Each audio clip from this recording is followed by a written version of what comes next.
نحمده ونصلي على رسوله الكريم اما بعد فقد قال الله تبارك وتعالى كما ورد في سورة الحجرات اعوذ بالله من الشيطان الرجيم بسم الله الرحمن الرحيم انما المؤمنون الذين آمنوا بالله ورسوله ثم لم يرتابوا وجاهدوا بأموالهم وأنفسهم في سبيل الله أولئك هم الصادقون. وقال تبارك وتعالى كما ورد في سورة الصف يا أيها الذين آمنوا هل أدلكم على تجارة تنجيكم من عذاب أليم تؤمنون بالله ورسوله وتجاهدون في سبيل الله بأموالكم وأنفسكم ذلكم خير لكم إن كنتم تعلمون. وقال عز وجل كما ورد في سورة الحج وجاهدوا في الله حق جهاده هو اجتباكم وما جعل عليكم في الدين من حرج ملة أبيكم إبراهيم هو سماكم المسلمين من قبل وفي هذا ليكون الرسول شهيدا عليكم وتكونوا شهداء على الناس صدق الله العظيم. رب اشرح لي صدري ويسر لي أمري واحلل عقدة من لساني يفقهوا قولي. اللهم ربنا الہمنا رشدنا واعذنا من شرور انفسنا.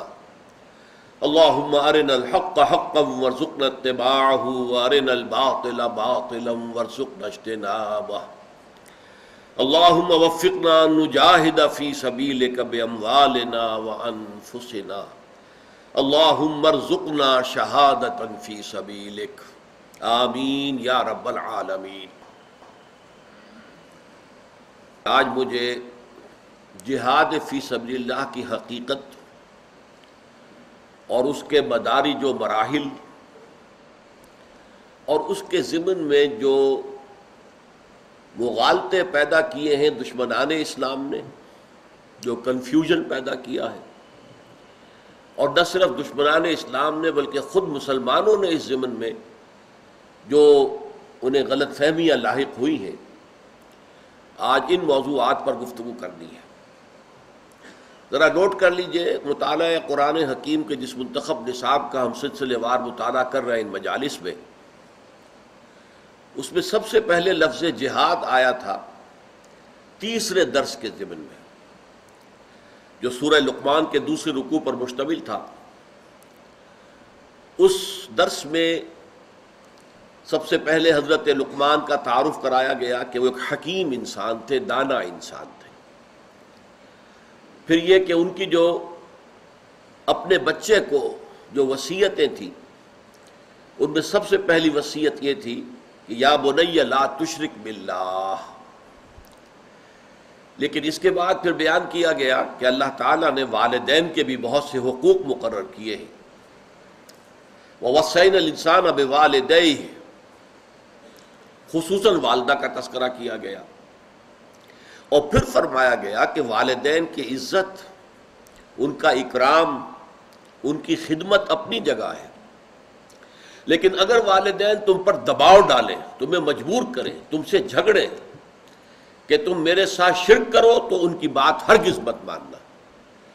وہاں یہ لفظ آیا ہے وَإِن جَاهَدَاكَ عَلَىٰ أَن تُشْرِكَ بِي مَا لَيْسَ لَكَ بِهِ عِلْمٌ فَلَا تُطِعْهُمَا.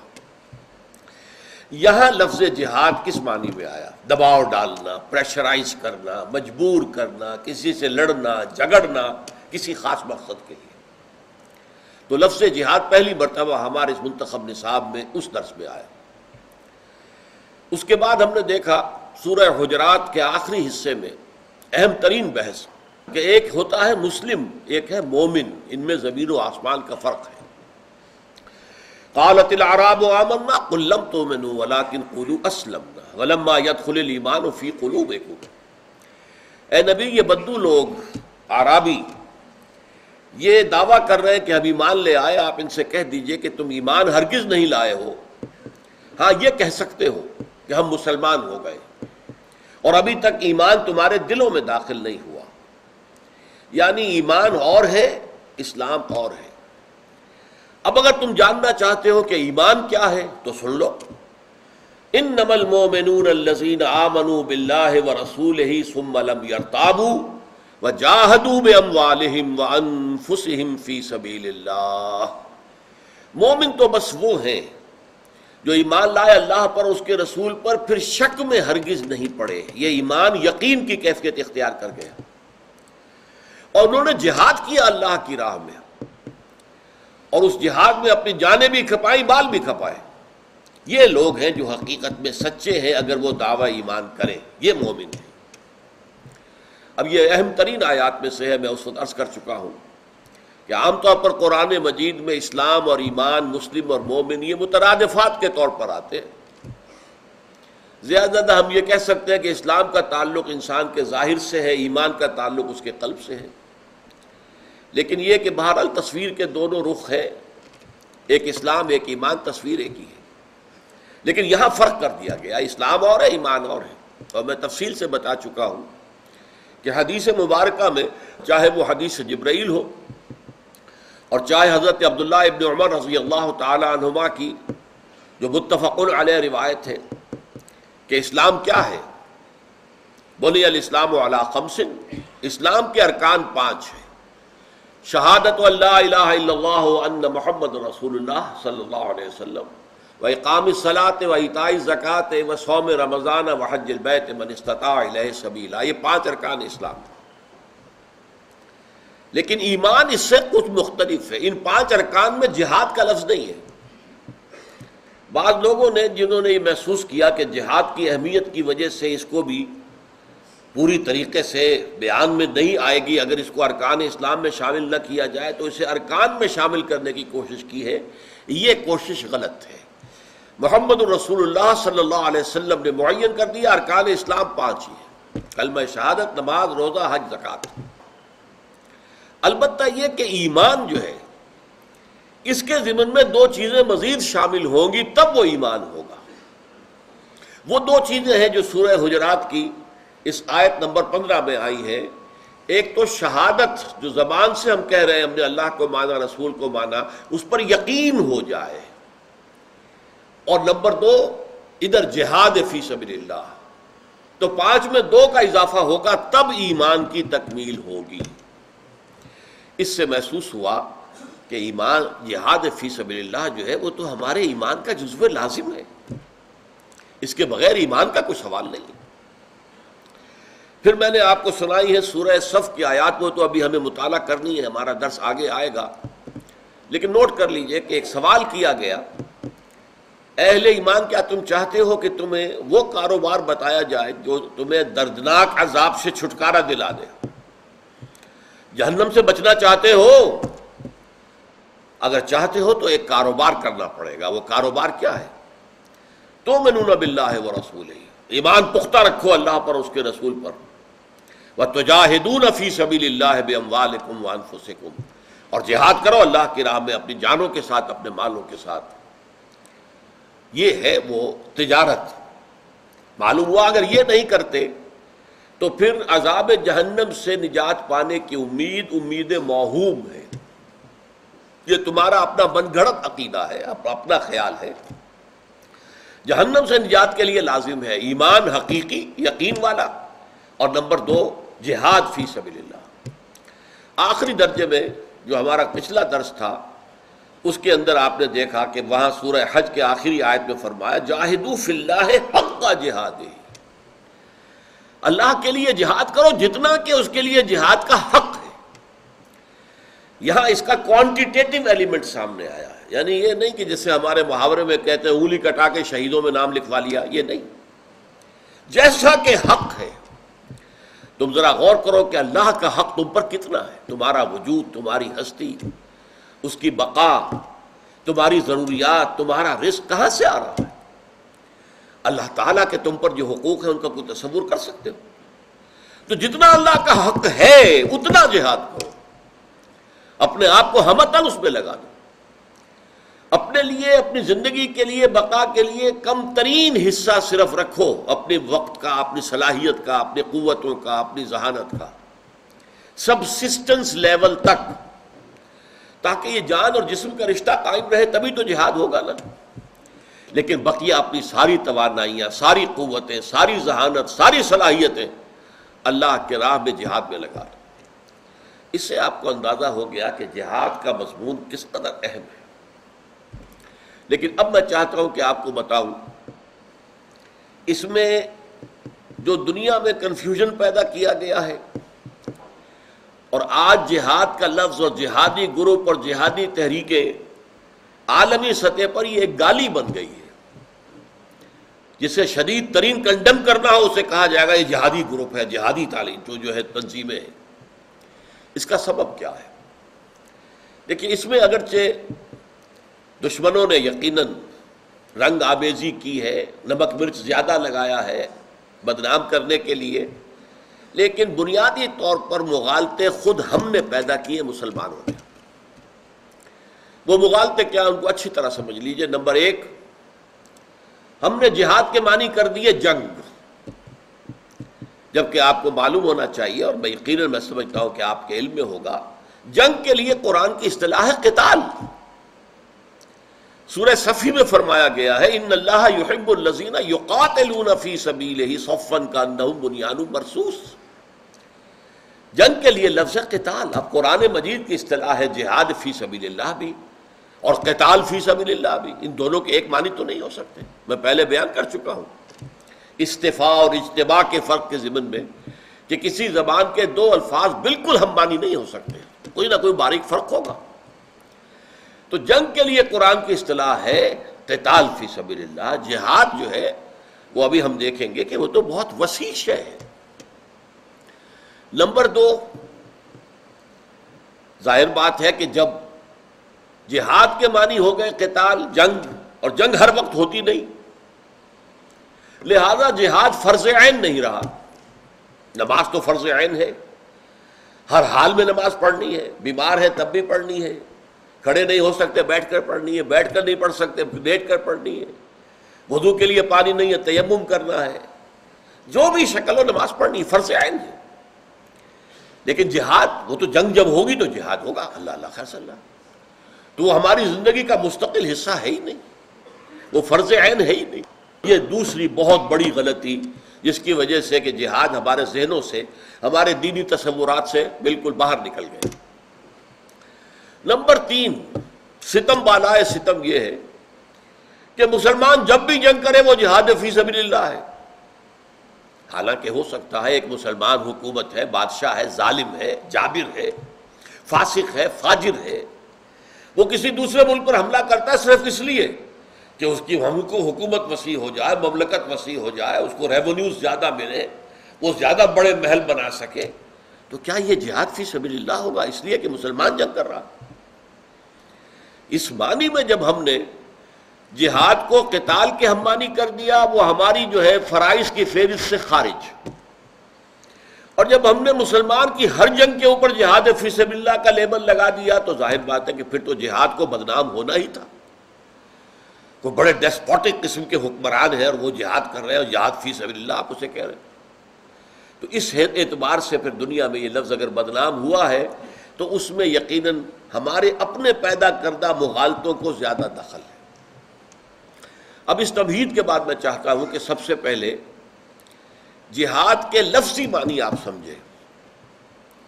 یہ میں اس سے پہلے بھی ایمان کی بحث میں بھی عرض کر چکا ہوں کہ عربی زبان کے 99,999 فی لاکھ الفاظ ایسے ہیں جن کا ایک سے حرفی مادہ ہوتا ہے، روٹ۔ جیسے درخت کی ایک روٹ ہے، جڑ ہے، اس سے پھر تنا ہے، تنے سے شاخیں ہیں، شاخوں کے اندر پھر پتے لگے ہوئے، پھول ہیں، تو روٹ جو ہے وہ ہے در حقیقت اصل جان اس درخت کی۔ اگر روٹ کٹ جائے تو آپ کو معلوم ہے کہ پھر سب کچھ ختم ہو جائے گا، پھر تو سوختنی ایندھن بن جائے گا وہ درخت جو ہے، اسے پھر آپ جلا لیجئے لکڑی بنا کر۔ عربی زبان میں سائنٹیفک اعتبار سے یہ ہے کہ جو بھی الفاظ اس روٹ سے بنیں گے ان کا اس روٹ سے تعلق لازماً رہے گا۔ تو نوٹ کر لیجئے کہ جہاد کا روٹ ہے جہد، جیم ہا دال، جہد، اور یہ خوش قسمتی سے اردو میں مستعمل ہے۔ جہد مسلسل، جد و جہد، یہ لفظ ہم استعمال کرتے ہیں۔ جہد کے معنی کیا ہے؟ کوشش، کوشش، کوشش فارسی کا لفظ ہے، جہد عربی کا لفظ ہے، فارسی سے ہم نے اردو میں لے لیا کوشش۔ انگریزی میں کہیں گے to strive for something, کسی چیز کے لیے محنت کرنا، کوشش کرنا، جد و جہد کرنا۔ جہاد کا لفظ اس سے نکلا ہے، لیکن اس میں جو اضافی مفہوم پیدا ہوا ہے وہ یہ ہے کہ کوشش کے مقابلے میں کوشش آ جائے۔ اب ایک شے ہے، آپ بھی حاصل کرنا چاہتے ہیں، میں بھی حاصل کرنا چاہتا ہوں، آپ اپنی سی کوشش کریں گے، میں اپنی سی کوشش کروں گا، یہ جہاد ہوگا۔ یہ گویا کہ دو طرفہ عمل ہے، جہد یک طرفہ ہے، جہاد دو طرفہ ہے، دو فریق ہیں یا دو فرد ہیں یا دو گروہ ہیں یا دو لشکر ہیں، ایک دوسرے کے مقابل میں ہیں، جد و جہد کر رہے ہیں۔ یہ جہد بمقابلہ جہد، اس کو اب کہیں گے عربی زبان میں جہاد، فارسی میں کشاکش، کشاکش۔ میں نے پچھلی مرتبہ بھی وہ شعر سنایا تھا، کشاکش خس و دریا ہے دیدنی کوثر، الجھ رہے ہیں زمانے سے چند دیوانے۔ تو کشاکش، ٹگ آف وار، آپ کو معلوم ہے، رسہ کشی، کہ ایک 11 افراد کی ٹیم ادھر ہے، 11 ادھر ہے، رسہ بیچ میں ہے، وہ ادھر کھینچ رہے ہیں، وہ ادھر کھینچ رہے ہیں، یہ جہاد ہے، یہ کشاکش ہے۔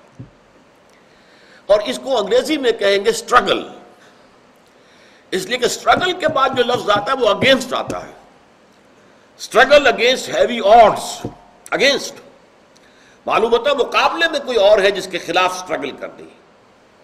تو جہد، کوشش، ٹو سٹرائیو، یہ یک طرفہ عمل ہے۔ جہاد، کشاکش اینڈ ٹو سٹرگل، یہ دو طرفہ عمل ہے۔ اب اسی کو یوں سمجھیے آپ، جہاد کے ہی وزن پر لفظ قتال ہے، اور قتال کا مادہ کیا؟ قتل۔ قتل ایک یک طرفہ عمل ہے، کوئی شخص جا رہا سڑک پر، آپ نے گولی مار دی اس کو، اسے پتہ بھی نہیں تھا، لہذا اس کو کہیں گے قتل۔ ایک یہ ہے کہ دو افراد ایک دوسرے کے مقابلے میں آ جائیں، جیسے یورپ وغیرہ میں، امریکہ میں ڈوئلز ہوتے تھے، اس نے بھی پستول ہاتھ میں لیا ہوا، اس نے بھی پستول ہاتھ میں لیا ہوا، دونوں ایک دوسرے کو مارنے کے درپے۔ یہ جو ہے اب یہ قتال ہو گیا، یہ دو طرفہ عمل ہو گیا۔ قتل یک طرفہ عمل ہے، قتال دو طرفہ عمل ہے، اسی لیے جنگ کے لیے لفظ قتال ہے۔ ظاہر بات ہے کہ دو لشکر جو آمنے سامنے آتے ہیں وہ اسی لیے آتے ہیں، وہ ان کو قتل کرنا چاہتے ہیں، یہ ان کو قتل کرنا چاہتے ہیں۔ تو جیسے جہد سے جہاد بنا، اسی طرح قتل سے قتال بنا۔ اب آج کی گفتگو کا تیسرا مرحلہ دیکھیے، سب سے پہلے یہ نوٹ کیجئے کہ جہاد کی ہمہ گیری کتنی ہے۔ پہلا نقطہ اس میں نوٹ فرمائیں، ہر ذی حیات شے جو بھی دنیا میں ہے وہ مسلسل جہاد میں ہے۔ یہ جو بھی پہاڑ ہے، یہ جو بھی جمادات ہیں، ان کے لیے تو کوئی سٹرگل نہیں ہے۔ لیونگ کریچرز جتنے بھی ہوں گے، ذی حیات، ان کا ایک تصادم چلتا ہے، مقابلہ چلتا ہے، جس کو آپ کہتے ہیں سٹرگل فار ایگزسٹنس، اس لیے کہ ہر ایک کو اپنی زندگی کے لیے کچھ بنیادی ضروریات لازمی ہے جو فراہم ہونی چاہیے، اور اس کے لیے مقابلہ ہوتا ہے، کمپٹیشن ہوتا ہے، ایک دوسرے کے خلاف آ کر جد و جہد ہوتی ہے، سٹرگل فار ایگزسٹنس۔ اسی پر پھر پورا فلسفہ جو ہے ڈارون کا، کہ struggle for existence, survival of the fittest, اسی کو جہد للبقاء کہا گیا ہے، اسی کو جہاد زندگانی کہا ہے علامہ اقبال نے، جہاد زندگانی، یقین محکم عمل پہم محبت فاتح عالم، جہاد زندگانی میں ہے یہ مردوں کی شمشیر ہے۔ جہاد زندگی، سٹرگل فار ایگزسٹنس۔ اب نوٹ کیجئے، جس طرح تمام جاندار جو ہے وہ جہد للبقاء میں، سٹرگل فار ایگزسٹنس کے اندر لگے ہوئے ہیں، بندہ مومن کو بھی یہ کام کرنا پڑتا ہے اسے بھی کھانے کو چاہیے، اس کو محنت کرنی ہے۔ ایک دکان اس نے کھولی ہے، اس کے مقابلے میں ایک اور آدمی نے دکان اسی چیز کی کھول لی، اب مقابلہ ہو گیا کہ نہیں، مسابقت ہو گئی کہ نہیں؟ میں اپنا نرخ کم کروں، منافع کی جو ہے وہ شرح کم کر دوں تاکہ گاہک میرے پاس آئے۔ مقابلہ ہو سکتا ہے، دوسرا شاید اس سے بھی آگے نکل جائے، مقابلہ ہو رہا ہے۔ تو یہ مقابلہ جب بندہ مومن کرتا ہے تو اگر اللہ کے احکام کی پابندی کر رہا ہے، کسی حرام میں ملوث نہیں ہوتا، صرف حلال کے ذریعے سے جتنے بھی ذرائع ہیں، اس جہد للبقاء کے لیے وہ جد و جہد جو کر رہا ہے وہ حلال ذرائع سے کر رہا ہے، تو اس کا یہ عمل بھی عبادت کے درجے میں ہے، اس میں بھی ثواب ہے، اور اس کے لیے بھی ہم کہہ سکتے ہیں کہ اس کے لیے اسے اللہ تعالیٰ کے ہاں بہت بڑا اجر و ثواب ملے گا۔ القاسم حبیب اللہ، حضور نے فرمایا صلی اللہ علیہ وسلم کہ رزق حلال کمانے کی کوشش کرنے والا اللہ کا دوست ہے، اللہ کا حبیب ہے، اللہ کا چہیتا ہے، لاڈلا ہے۔ یہاں بھی فرمایا التاجر الصدوق الامین مع النبیین والصدیقین والشہداء، وہ تاجر جو سچا ہے، امانت دار ہے، جھوٹ نہیں بولتا، جو شے بیچ رہا ہے اس میں اگر کوئی نقص ہے تو واضح کر دیتا ہے کہ بھائی اس میں یہ خرابی ہے، یہ دیکھ لو، اور جو کوئی جھوٹ نہیں بولتا، دھوکہ نہیں دے رہا، اس کا رتبہ جو ہے وہ انبیاء اور صدیقین اور شہداء کے برابر ہو جائے گا۔ تو یہ بھی اونچے مراتب ہیں۔ یہ جہد للبقاء کے درجے پر بھی اگر انسان لگا ہوا ہے، لیکن حلال کے ذریعے سے، حرام سے نہیں۔ اب اس سے ذرا اوپر آئیے، انسان جو ہے ذی حیات جتنے بھی موجودات ہیں ان میں سب سے زیادہ باشعور اور شعور ذات رکھنے والی ہستی جو ہے وہ انسان ہے۔ انسانی سطح پر آ کر ایک اور جہاد ہے جو انسانوں کو کرنا پڑتا ہے، اپنے حقوق حاصل کرنے کے لیے جہاد۔ کسی قوم نے آ کر زبردستی آپ کے اوپر حکومت اپنی جما لی ہے تو اس سے آزادی حاصل کرنے کے لیے جہاد۔ اگر کوئی طبقاتی کشمکش ہے، ایک طبقہ جو ہے وہ چھا گیا ہے پورے ملک کے اوپر، اس طبقے کے استبداد سے نجات پانے کے لیے جہاد۔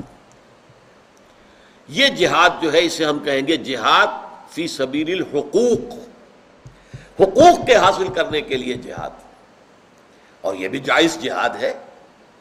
جیسے جہد للبقاء، اپنی بقا کے لیے، معاش حاصل کرنے کے لیے جد و جہد جو ہے اور اس میں مقابلہ اور مسابقت بھی ہے، تو جہاد زندگانی جائز جہاد ہے، اور اس میں اگر جائز راستوں پر انسان قناعت کرتا ہے، ناجائز میں ملوث نہیں ہوتا، تو بہت بڑے اجر و ثواب کا وعدہ ہے۔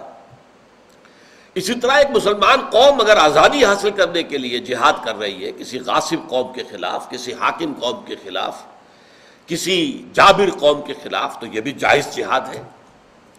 ہاں یہ مسلمان جب یہ جد و جہد کرے گا تو کسی حرام طریقے میں ملوث نہیں ہوگا، جائز طریقوں سے جد و جہد کرے گا۔ لیکن یہ جد و جہد بھی عام ہے، آخر ہندوؤں نے بھی جہاد آزادی میں حصہ لیا، انگریز کی غلامی سے نجات پانے کے لیے۔ پوری دنیا میں یہ جو یورپین کولونیلزم تھا اس سے نجات حاصل کرنے کے لیے افریقہ کے ممالک تو اکثر و بیشتر جو ہے وہ عیسائی تھے، انہوں نے بھی جہاد کیا، جہاد حریت۔ یہ نیلسن منڈیلا جو اتنا مشہور ہو گیا ہے، کیوں؟ کون تھا وہ؟ مجاہد حریت تھا، کہ یہ جو گوری چمڑی کے لوگ جو ہیں ہم پر حاکم بن کر بیٹھ گئے، یہ معاملہ ختم ہونا چاہیے، انسانی مساوات ہونی چاہیے۔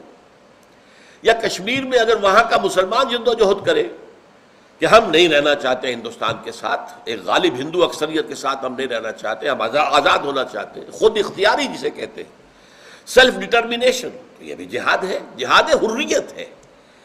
یہاں پر یہ ہے کہ ہم گڈمڈ نہ کر دیں، جہاد فی سبیل اللہ جو ہے وہ ابھی آگے چل کر آئے گا۔ جہاد فی سبیل الحیات، زندہ رہنے کے لیے جہاد، جہاد زندگانی، یہ بھی جہاد ہے۔ جہاد فی سبیل الحقوق، جہاد فی سبیل الحریت، آزادی کے لیے جہاد، یہ بھی جہاد ہے، یہ بھی جائز جہاد ہے۔ اور مسلمان جب اس جد و جہد کے اندر جان دے دیتا ہے تو بھی وہ شہید ہوگا، اللہ تعالیٰ کے ہاں اس کا رتبہ جو ہے شہادت کا ہوگا۔ کیوں؟ اس لیے کہ اس نے اپنے جائز حق کے حصول کے لیے اس نے جو ہے فرض کیجئے جنگ کی ہے، جد و جہد کی ہے، کوئی عوامی تحریک چلائی ہے، جلوس نکالا ہے، اس میں گولی چلی ہے، اس کی جان چلی گئی ہے، تو انہیں جائز مقصد کے لیے اور جائز ذریعوں سے جد و جہد کی ہے تو وہ بھی مجاہد ہے، لیکن مجاہد فی سبیل الحریت، اسے مجاہد فی سبیل اللہ نہ کہیے، یہ گڑبڑ کر دینے والی بات ہے۔ آزادی کے لیے آپ کو معلوم ہے کہ آج بھی فلپائنس کے اندر مسلمان جو ہیں مورو مسلمز وہ جد و جہد کر رہے ہیں اپنی خود اختیاری کے لیے۔ چچنیا میں مسلمان جد و جہد کر رہا ہے کہ ہم روس کے ساتھ نہیں رہنا چاہتے، ہمارا اپنا ایک ملک ہے، ہمارا ایک آزاد ہے، ہماری اکثریت ہے، ہمیں آزادی ملنی چاہیے۔ تو یہ سب کیا ہے؟ یہ جہاد حریت ہے۔ اسی کی ایک مثال تھی جو 50s کا دور تھا، 1950 سے 60 کے لگ بھگ تک الجزائر میں ایک زبردست جو ہے جد و جہد ہو رہی تھی فرانس سے آزادی حاصل کرنے کے لیے۔ اس زمانے میں ساہیوال میں تھا اور جماعت اسلامی کا جو لوکل چیپٹر تھا، جب شاخ تھی وہاں میں اس کا امیر تھا۔ ایک وفد آیا تھا الجزائر سے چندہ جمع کرنے کے لیے، اپنے اس جہاد کے لیے، اپنی اس جد و جہد کے لیے مالی مدد فراہم کرنے کے لیے۔ 2 افراد تھے، ایک تو تھے کرنل عودہ، وہ تو تھے کلین شیف تھے جیسے ہوتے ہیں عام طور پر فوجی۔ ایک ان کے ساتھ تھے علامہ بشیر الابراہیمی الجزائری، بہت بڑی علمی اور دینی شخصیت۔ جلسہ ہوا، بہت زبردست تقریر کی، جہاد فی سبیل اللہ کے موضوع پر تقریر کی علامہ بشیر الابراہیمی الجزائری نے۔ بڑا جوش و خروش پیدا ہو گیا کہ جہاد فی سبیل اللہ ہو رہا ہے، جیسے ابھی کچھ عرصے پہلے افغانستان میں روسیوں کے خلاف جہاد ہو رہا تھا تو وہ جہاد فی سبیل اللہ کا پوری دنیا کے اندر ڈنکا بج گیا۔ ایسے ہی اس وقت ہمارے اندر وہی جوش پیدا ہو گیا، پیسے جمع کیے گئے، کمیٹی بنائی گئی، اس کا میں صدر تھا، پورے شہر سے پیسہ جمع کیا، ان کو جو بھی خدمت ہم کر سکے کی ان کی۔ لیکن عجیب بات کیا ہوئی، جب وہ جہاد کامیاب ہوا تو اس کے نتیجے میں ایک سوشلسٹ ریاست قائم ہو گئی۔ یہ بات سمجھ میں نہیں آئی۔ جہاد فی سبیل اللہ کے نتیجے میں تو اسلامی ریاست قائم ہونی چاہیے تھی۔ اگر وہ جہاد فی سبیل اللہ تھا تو اس کے نتیجے میں تو لازماً آپ آم کا درخت ہے تو آم لگنا چاہیے تھا، اس میں نیمبو کیسے لگ گیا؟ یا نیم کی نمولی کیسے لگ گئی؟ آم کے درخت میں تو آم لگنا چاہیے، نیم کے درخت میں نیم کی نمولی لگنی چاہیے۔ تو اگر یہ جہاد فی سبیل اللہ تھا تو اس کے نتیجے میں ایک اسلامی ریاست قائم ہونی چاہیے تھی، نہ یہ کہ ایک سوشلسٹ ریاست۔ اسی وقت سے یہ بات مجھ پر واضح ہو گئی کہ یہ 2 چیزیں علیحدہ علیحدہ ہیں، انہیں گڑبڑ نہیں کرنا چاہیے۔ ایک جہاد فی سبیل الحقوق ہے، جہاد فی سبیل الحریت ہے، جہاد ہے خود اختیاری کے لیے، سیلف ڈٹرمینیشن کے لیے، آزادی حاصل کرنے کے لیے۔ اور جیسے جہاد زندگی تمام ذی حیات جتنے بھی کریچرز ہیں، مخلوقات ہیں، ان سب میں مشترک چیز ہے، اس طرح جہاد حریت بھی تمام انسانوں میں مشترک ہے، وہ ہندو ہو، وہ عیسائی ہو، وہ پارسی ہو، وہ کوئی بھی ہو۔ اب آپ کو معلوم ہے کتنے عرصے تک کوشش کی ہے سکھوں نے، وہ خود اختیاری، ہم چاہتے ہیں ہماری علیحدہ ریاست ہو، یہ دوسری بات ہے کہ ان کو کچل دیا گیا، بات ختم ہو گئی۔ لیکن یہ جہاد جاری رہتا ہے دنیا میں، لیکن یہ جہاد حریت ہے، فی سبیل الحقوق ہے۔ اس کو جہاد فی سبیل اللہ ہم اس لیے قرار دیتے ہیں کہ وہی غلطی کہ مسلمان جب جنگ کرے گا وہ جہاد ہو جائے گا، جہاد فی سبیل اللہ ہو جائے گا۔